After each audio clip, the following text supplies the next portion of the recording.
President Trump, he is ratcheting up his attacks on the whistleblower and his sources. At a meeting with about 50 members of the U.S. mission to the United Nations this morning, Trump had this to say.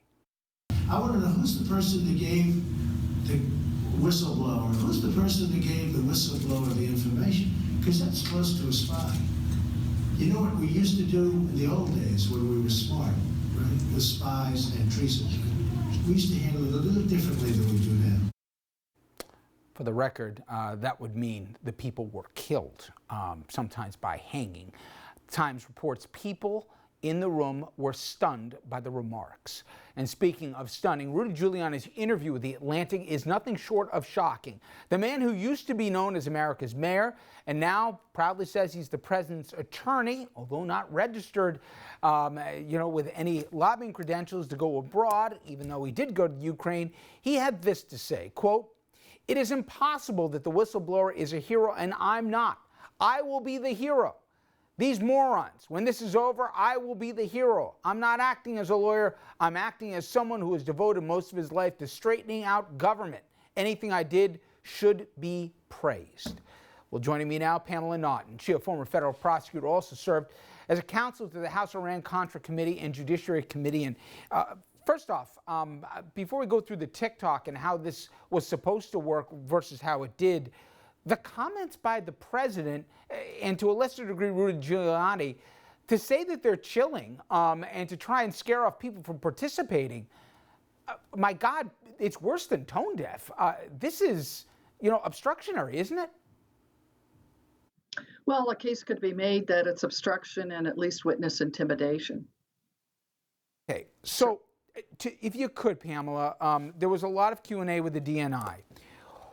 Once the whistleblower came forward, and once the Inspector General found the allegations to be both credible and also urgent, I know it was unprecedented because for the first time the subject is a president, but nonetheless, did the DNI have options that he didn't pursue? Because as we speak right now, it seems that he went to White House counsel, he went to the Justice Department, but he didn't go to Congress until forced.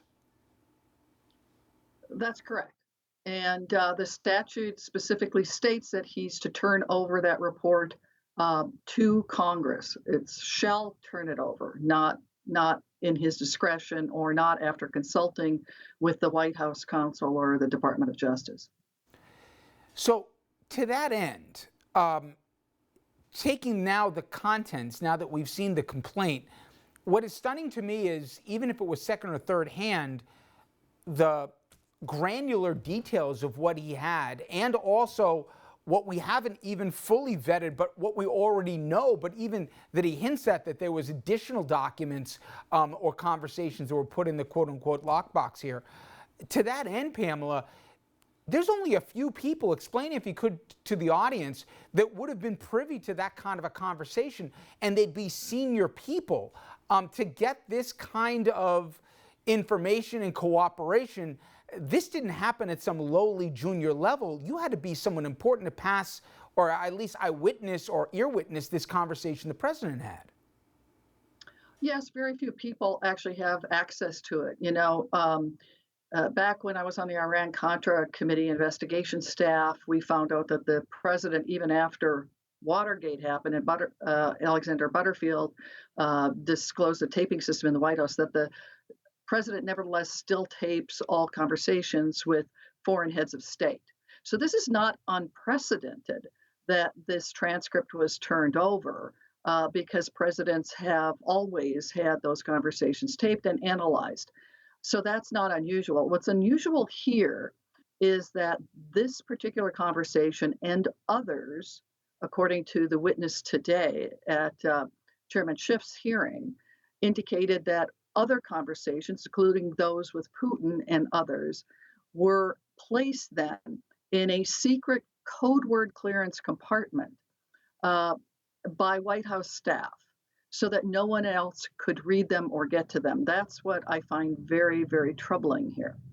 Clearly, at least through the hearing, the position was people immediately that were witness to the conversation knew, well, maybe the president didn't, that the contents of that conversation were so either inflammatory, dangerous, coercive, whatever the right adjective they wanted, they did not want it into the public sphere, and they put it, as you said, into that server. So then the question becomes, first off, Pamela, we're talking multiple people being involved here. The president, in the conversation, in the transcript we saw, he mentioned both the attorney general, he obviously mentioned Rudy Giuliani, and more broadly, I guess, people of the Justice Department. Now, Bill Barr says, I didn't know anything about this. I learned about it, when the rest of you folks did. But nonetheless, it seems that this didn't happen in a vacuum. Potentially, a lot of people have exposure here.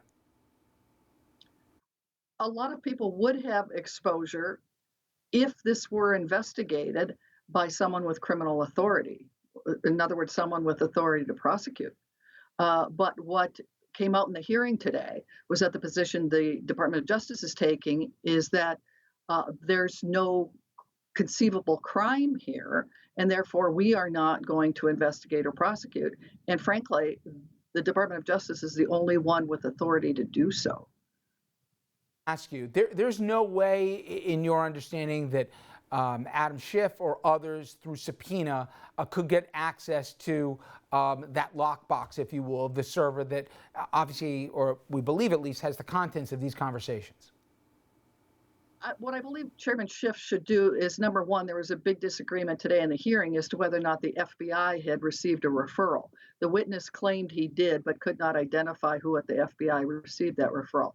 I think Chairman Schiff would be well advised to go ahead and send a criminal referral to the FBI, not the Department of Justice, but to the FBI, number one, and see what happens. Second of all, no, a congressional committee does not have the power to prosecute anyone. A congressional committee can investigate, can find people in contempt of Congress, but then that contempt needs to be prosecuted criminally by the Department of Justice. The committee could hold people in civil contempt, and indeed in the old days, they actually had a little jail in the basement of the House of Representatives where they would actually keep witnesses held in contempt of Congress. But that's ancient history and is no longer in use today. Pamela, in the complaint and the redacted portion, apparently names were mentioned in there. My point is, people had to cooperate and intentionally seek out the whistleblower to share this information with him. And I guess my inevitable question is, do you believe that some of the people who contributed to his report or gave him the information that he now alleges occurred? Do you think we're going to be hearing from these people that this wasn't just, water cooler talk that one whistleblower decided to come forward with, but more of a coherent, at least, attempt to get this information out there?